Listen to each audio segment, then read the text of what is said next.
तो गाड़ी में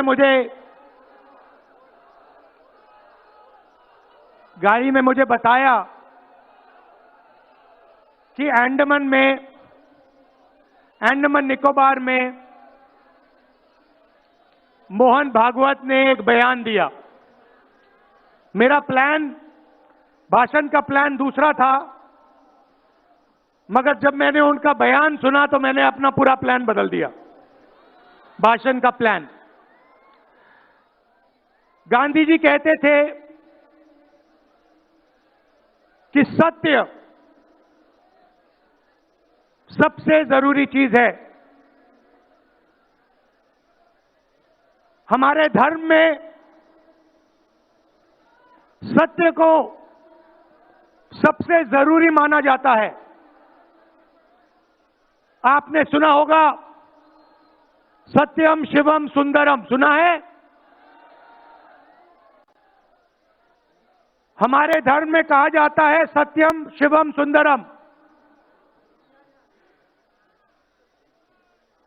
आपने सत्यमेव जयते भी सुना होगा, सुना है? अरे भाई, कांग्रेस के कार्यकर्ता हो, सुना है? अब मोहन भागवत का बयान सुनिए। विश्व सत्य को नहीं, शक्ति को देखता है। जिसके पास शक्ति है उसे माना जाता है। यह मोहन भागवत की सोच है, यह विचारधारा आरएसएस की है। हमारी विचारधारा, हिंदुस्तान की विचारधारा, हिंदू धर्म की विचारधारा, दुनिया के हर धर्म की विचारधारा कहती है कि सत्य सबसे जरूरी है। मोहन भागवत कहता है सत्य का कोई मतलब नहीं है, सत्ता जरूरी है। इस बात की लड़ाई हो रही है हिंदुस्तान में। भाई और बहनों, सत्य और असत्य के बीच में लड़ाई हो रही है। और मैं आपको इस स्टेज से गारंटी देके कहता हूं, आप देखना, हम सत्य को लेकर, सत्य के पीछे खड़े होकर नरेंद्र मोदी और अमित शाह को, आरएसएस की सरकार को हिंदुस्तान से हटाएंगे। उनके पास सत्ता है, वो वोट चोरी करते हैं, देखिए आपके सामने पड़ा है। वो वोट चोरी करते हैं। 10,000 रुपए चुनाव के समय, चुनाव हो रहा है, 10,000 रुपए वो देते हैं। उनके इलेक्शन कमिश्नर हैं, जिनके नाम अभी प्रियंका जी ने लिए, मैं भी ले लेता हूं। नहीं है? Gyanesh Kumar, doctor Sukhbir Singh Sandhu, doctor Vivek Joshi. याद रखिए, ज्ञानेश कुमार, सुखबीर सिंह सांधू, विवेक जोशी। ये जो सत्य और असत्य की लड़ाई हो रही है, इलेक्शन कमीशन बीजेपी के सरकार के साथ मिलकर काम कर रहा है। और इनको जितनी भी इम्यूनिटी देनी है दे दो। नरेंद्र मोदी जी ने इलेक्शन कमिश्नर के लिए कानून बदला, नया कानून लाए, कहा कि इलेक्शन कमिश्नर कुछ भी करे, उन पर एक्शन नहीं लिया जा सकता है, उन पर कार्रवाई नहीं ली जा सकती है। मैं स्टेज से आपको कह रहा हूं, कांग्रेस पार्टी आपको कह रही है, आप मत भूलिए, आप हिंदुस्तान के इलेक्शन कमिश्नर हो, आप नरेंद्र मोदी के इलेक्शन कमिश्नर नहीं हो। और हम आपको साफ कह रहे हैं, ये जो कानून बना है, आपकी रक्षा करने के लिए कानून बना है। इस कानून को हम बदलेंगे, रेट्रोएक्टिवली बदलेंगे और आपके खिलाफ एक्शन लेंगे, क्योंकि हम सच्चाई की लड़ाई लड़ रहे हैं और आप असत्य के साथ खड़े हो। भाइयों और बहनों, हरियाणा से यहां लोग आए हैं, हाथ दिखाइए। ये देखिए, हरियाणा से आए हैं। इनके हाथों से चुनाव चोरी किया गया है। ब्राजील की महिला 22 बार हरियाणा की वोटिंग लिस्ट में दिखाई देती है। एक पोलिंग बूथ में एक महिला 200 बार आती है। बीजेपी के नेता यूपी से आकर हरियाणा में वोट करते हैं। उधर भी उनका वोट है, इधर भी उनका वोट है। लाखों डुप्लीकेट वोटर हैं। मैंने प्रेस कॉन्फ्रेंस किया और ये जो 3 शख्स हैं, ज्ञानेश कुमार, सुखबीर सिंह सांधू, विवेक जोशी, इन्होंने कोई जवाब नहीं दिया। हमने एलिगेशन किया, हमने उनसे सवाल पूछा, आप हमें समझाइए ब्राजील की महिला कैसे वोटर लिस्ट पे, एक महिला 200 बार क्यों आती है, एक घर में 500, 600, 700 वोटर क्यों मिलते हैं, उत्तर प्रदेश से बीजेपी के नेता हरियाणा में वोट क्यों डालते हैं, कोई जवाब नहीं मिला। और पार्लियामेंट हाउस में कुछ दिन पहले कांपते हुए,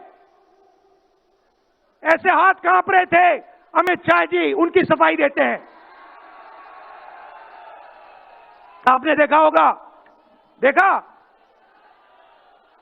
मैंने उनको सीधा चैलेंज किया कि आइए पार्लियामेंट में, आपने मेरी प्रेस कॉन्फ्रेंस की बात की, आइए डिबेट करते हैं, देश को दिखाते हैं सच कौन बोल रहा है। ये आप भूलिए मत, ये देश सच का देश है, सत्य का देश है। आपके पास सत्ता आज है, आप पावर में हैं, इसका कोई मतलब नहीं है। देश की जनता सत्य को समझती है, सत्य के लिए लड़ती है। ये देश सत्य के लिए जान दिया है। आपने देखा अमित शाह को, हाथ देखा अमित शाह का, हाथ देखा कांपते हुए ऐसे देखा। क्यों हाथ क्यों कांप रहा था, मैं बताता हूं। क्योंकि ये बहादुर जब ही हैं जब इनके हाथ में सत्ता है। जैसे ही इनके साथ से सत्ता निकलेगी, आप देखना इनकी बहादुरी कहां जाएगी।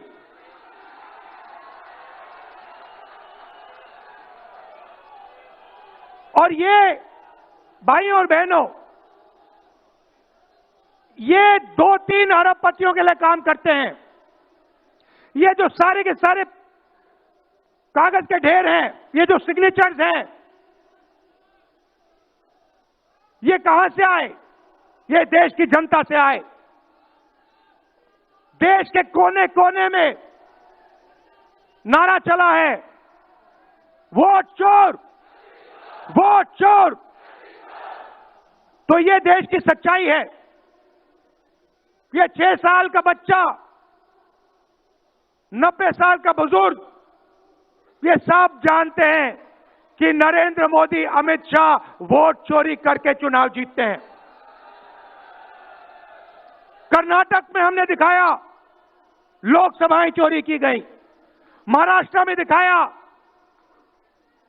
वोटर डिलीशन हुआ, वोटर एडिशन हुआ, लाखों वोट इधर से गायब हो जाते हैं।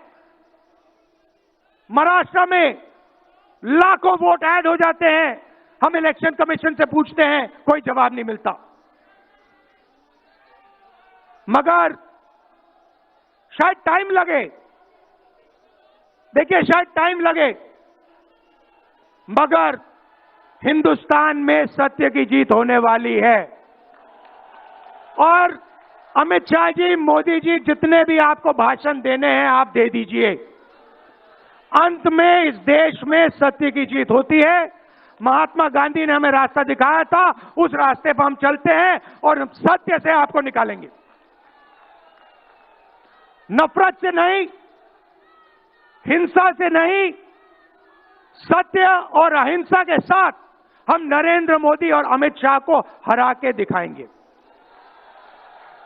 देखिए, आपने देखा होगा, मैंने अमित शाह की बात की,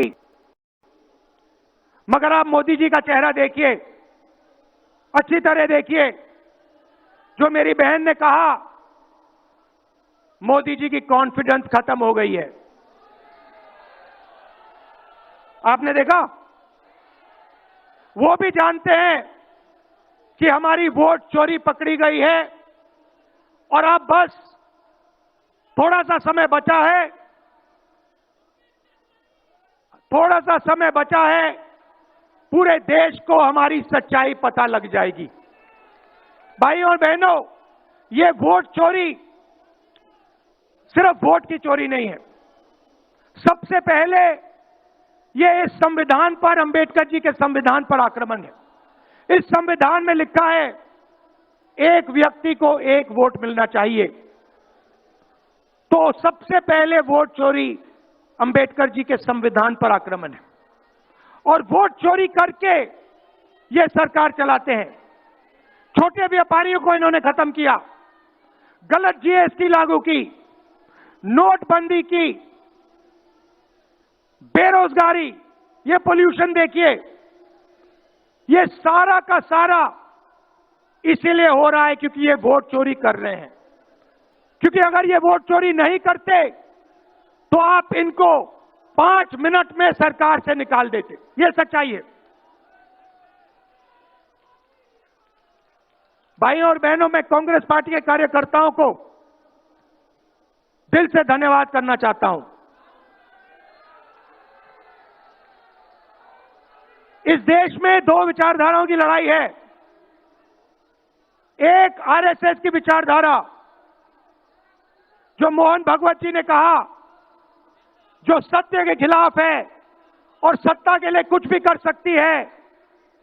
और दूसरी हमारी विचारधारा, आपकी डीएनए, आपके खून की विचारधारा, सत्य की विचारधारा, अहिंसा की विचारधारा। और आप बिना डरे, धूप में, आंधी में, तूफान में, बारिश में, आप कांग्रेस पार्टी की विचारधारा के लिए लड़ते हो। जैसे आपके डीएनए में सत्य है, वैसे उनके डीएनए में असत्य और वोट चोरी है। भाई और बहनों, आप घबराओ मत, आप घबराओ मत। अंत में इस देश में सत्य की जीत होगी और सत्य से हम नरेंद्र मोदी और अमित शाह और आरएसएस की सरकार को हटाएंगे। आप सबका दिल से धन्यवाद। नमस्कार, जय हिंद। बहुत बहुत शुक्रिया राहुल जी।